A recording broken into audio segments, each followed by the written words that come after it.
Hello friends, ഈ video കണ്ടോ? ഇതെന്ന് വെച്ച് കഴിഞ്ഞാൽ ഞങ്ങളുടെ വീട്ടിൽ തേങ്ങ പൊതിക്കുന്ന സമയത്ത് കൂടുതൽ ദിവസവും കാണുന്ന ഒരു കാര്യമാണ് കേട്ടോ. തേങ്ങ നമ്മൾ പൊതിച്ച് കഴിഞ്ഞാൽ നമ്മൾ പൊതിക്കാൻ സമ്മതിക്കത്തില്ല. അതാണ്ട് ആളെ കണ്ടല്ലോ, ജൂലിയാണെങ്കിൽ ഉടനെ പൊതിക്കാൻ വരും. തേങ്ങ പൊതിക്കാൻ ആൾക്ക് ഭയങ്കര ഇഷ്ടമാണ്. പക്ഷേ ഞങ്ങളങ്ങനെ കൊടുക്കൂല. കാരണം ഒരു പ്രാവശ്യം ഇതുപോലെ ഇങ്ങനെ തേങ്ങ പൊതിച്ചപ്പോഴത്തേക്കും ഇങ്ങനെ വായിൽ നിന്ന് ചോര വന്നെന്ന് വെച്ച് കഴിഞ്ഞാൽ ബലം പ്രയോഗിച്ചല്ലേ തേങ്ങ പൊതിക്കണേ. അപ്പോഴിങ്ങനെ പല്ല് കൊണ്ട് ചെയ്തതുകൊണ്ട് പല്ലിൻ്റെ ഇടയിൽ നിന്നേ ചെറുതായിട്ട് ചോര വന്നു. അത് കണ്ടപ്പോൾ ഞാൻ പേടിച്ച് പെട്ടെന്ന് പിടിച്ച് വാങ്ങിച്ചു. പക്ഷെ പിടിച്ച് വാങ്ങിച്ചപ്പോൾ വീണ്ടും ഭയങ്കര ബലത്തിൽ തന്നെയായിരുന്നു വീണ്ടും ആ തൊണ്ടി കിടന്ന് പിടിച്ചുകൊണ്ടിരുന്നു. അതുകൊണ്ട് എനിക്കൊരു പേടിയായിരുന്നു ആ ജോലിയിലേക്ക് കൊടുക്കാനേ. പക്ഷേ എങ്ങനെയായാലും തേങ്ങ പൊതിക്കുന്ന സൗണ്ട് എവിടെ ഇരുന്ന് കേട്ടാലും ഓടി വരും. കാരണം നമ്മൾ ജൂലിയെ ലോക്കിലിടാറില്ല. ആരെങ്കിലും വീട്ടിൽ വേറെ ആരെങ്കിലും വരുന്നെങ്കിൽ മാത്രമേ ലോക്കിലിടുള്ളൂ. അതാണ് പ്രശ്നം.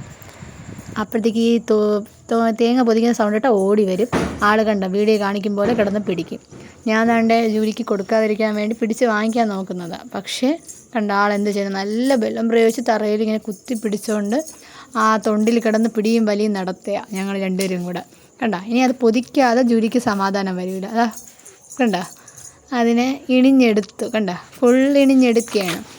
പിന്നെ ഞാനാണെങ്കിൽ ജൂലിയോട് ഇങ്ങനെ വലിച്ചു കഴിഞ്ഞാൽ ചോര വരും, ചേട്ടൻ ബാക്കി പൊതിച്ചോളും എന്നിങ്ങനെ പറഞ്ഞിട്ട് ഇങ്ങനെ തലയിലൊക്കെ തടവി ഇങ്ങനെ സമാധാനിപ്പിക്കുമ്പോഴാണ് ജൂലിക്ക് തോന്നുന്നെങ്കിൽ ജൂലി അങ്ങ് വിടും. അതുകൊണ്ട് ഞാൻ വീഡിയോയിൽ ഇങ്ങനെ തലയിൽ തടവി വെച്ചപ്പോഴത്തേക്കും ഇങ്ങനെ പറഞ്ഞപ്പോഴത്തേക്കും പിടിച്ചെടുക്കാൻ നോക്കിയപ്പോൾ വിട്ടു തന്നു. പിന്നെ നമ്മളിങ്ങനെ ഞാൻ വീഡിയോ കാണിച്ച പോലെ ഇങ്ങനെ കൈകൊണ്ട് ഒരു സൈഡ് ഞാൻ പിടിച്ചിട്ടുണ്ടെങ്കിൽ ജൂലി അങ്ങനെ വലിച്ചു കഴിഞ്ഞാൽ വായിന്ന് ചോരയൊന്നും വരില്ല. കാരണം നമ്മളും കൂടെ പിടിക്കുകയല്ലേ. അപ്പോൾ പിന്നെ ജൂലിക്ക് അത്ര കുഴപ്പമില്ല. മറ്റേ തനിയെ കൈവച്ച് പിടിച്ചുകൊണ്ട് വലിച്ച് പിടിക്കുമ്പോഴാണ് ഇങ്ങനെ ചോര വരുന്നത്. അതുകൊണ്ട് പിന്നെ ഞാൻ കൂടുതലിങ്ങനെ കയ്യിൽ ഞാൻ പിടിച്ചു കൊടുക്കും. എന്ന് വെച്ചാൽ അല്ലാതെ ജൂലിക്ക് വിഷമമാവും നമ്മൾ തേങ്ങ പൊതിക്കുമ്പോൾ കൊടുക്കാതിരുന്നാലേ. അതാ കണ്ടോ, ഞാൻ പറഞ്ഞതുകൊണ്ട് മിണ്ടാതെ കിടക്കുന്നത്.